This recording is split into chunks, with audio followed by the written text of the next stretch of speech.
এই ভিডিওতে আমরা জানব সুপ্রিম কোর্টের নতুন জাজমেন্ট অ্যালিমনি এবং মেনটেন্যান্সকে নিয়ে।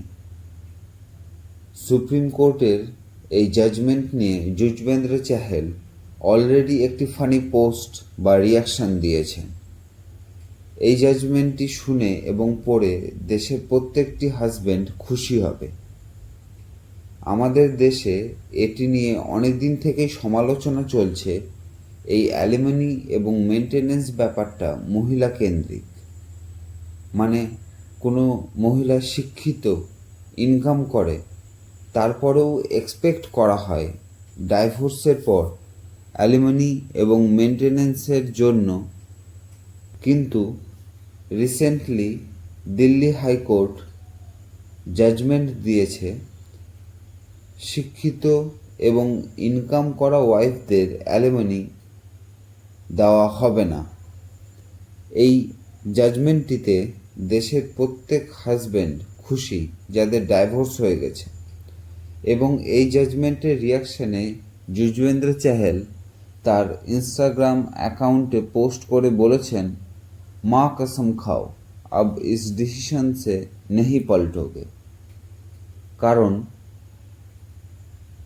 ডাইভোর্সের সময় যুজবেন্দ্র চাহেল অ্যালিমনি মেনটেন্যান্স এই বিষয়গুলোর মধ্যে দিয়ে পেরিয়েছেন যখন তার ওয়াইফের সাথে ডাইভোর্স হয়। যুজবেন্দ্র চাহেলকেও মোটা অঙ্কের টাকা তার ওয়াইফকে দিতে হয়েছে অ্যালিমনি মেনটেন্যান্সের জন্য। যে মামলার পরিপ্রেক্ষিতে এই জাজমেন্টটি এসেছে, মামলাটি হলো হাজব্যান্ড এবং ওয়াইফের। ওয়াইফ রেলওয়ে ট্রাফিক সার্ভিসের গ্রুপ এ অফিসার এবং হাজব্যান্ড একজন অ্যাডভোকেট।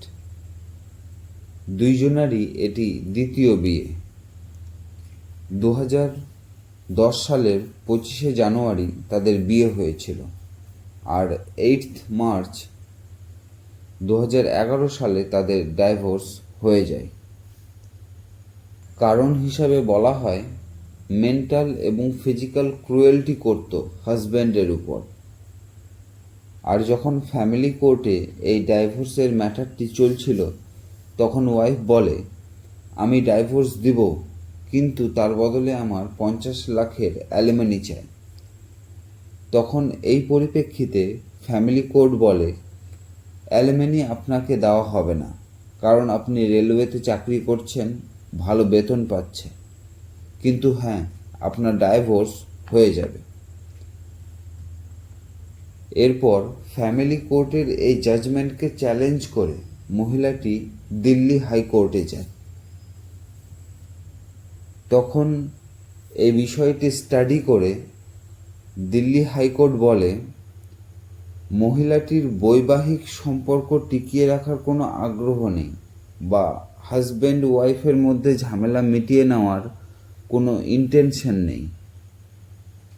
মহিলাটির ইন্টেনশন আছে বৈবাহিক সম্পর্ক শেষ হলে হোক, কিন্তু তার বদলে তাকে 50 লাখ টাকা দেওয়া হোক, মানে মহিলার মূল লক্ষ্য টাকার উপর।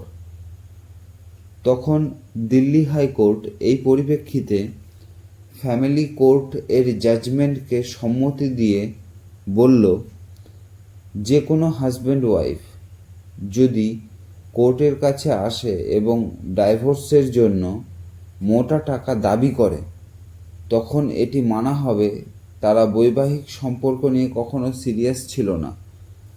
মূল লক্ষ্য ডাইভোর্সের পর পাওয়া টাকার উপর। কারণ এই কেসে বিয়ে তো মাত্র 14 মাস চলেছে, এই বিয়েতে কোনো ছেলে মেয়েও হয়নি। মহিলাটিও ফিনান্সিয়ালি স্টেবল, রেলওয়েতে চাকরি করে। এই সমস্ত পয়েন্টকে বিবেচনা করে দিল্লি হাইকোর্ট ফ্যামিলি কোর্টের জাজমেন্টটিকে সম্মতি দিয়ে বলে, এই কেসে মহিলাটি অ্যালিমনি পাবে না। কারণ অ্যালিমনি এবং মেনটেন্যান্স আনা হয়েছিল সোশ্যাল জাস্টিসের জন্য, মানে কোনো হাজব্যান্ড ওয়াইফের যদি ডাইভোর্স হয়, পরবর্তীতে যদি ওয়াইফের কাছে জীবন নির্বাহ করার মতো টাকা পয়সা না থাকে, তখন সোশ্যাল জাস্টিসের জন্য এই অ্যালিমনি বা মেনটেনেন্স দেওয়া হয়। এই জন্যই অ্যালিমনি আনা হয়েছিল আমাদের দেশে। তার মানে এই না কোনো মহিলা নিজেকে বড়লোক বা সমৃদ্ধশালী বানানোর জন্য অথবা বিলাসবহুল জীবনযাপন করবার জন্য অপরপক্ষ থেকে অ্যালিমনি নেবেন। মানে যেসব মহিলারা শিক্ষিত এবং ফিনান্সিয়ালি ইন্ডিপেন্ডেন্ট তারা অ্যালিমনি পাওয়ার যোগ্য না। এই ছিল দিল্লি হাইকোর্টের নতুন জাজমেন্ট অ্যালিমনি মেনটেনেন্সকে নিয়ে। আশা করছি বুঝতে পেরেছেন। এই জাজমেন্টটি আপনাদের কেমন লাগলো কমেন্টে জানাবেন। এই চ্যানেলে আপনি বিএনএস ও আইন সংক্রান্ত বিষয়গুলো খুব সহজেই জানতে এবং বুঝতে পারবেন। তাই চ্যানেল অবশ্যই সাবস্ক্রাইব করে নেবেন। ধন্যবাদ।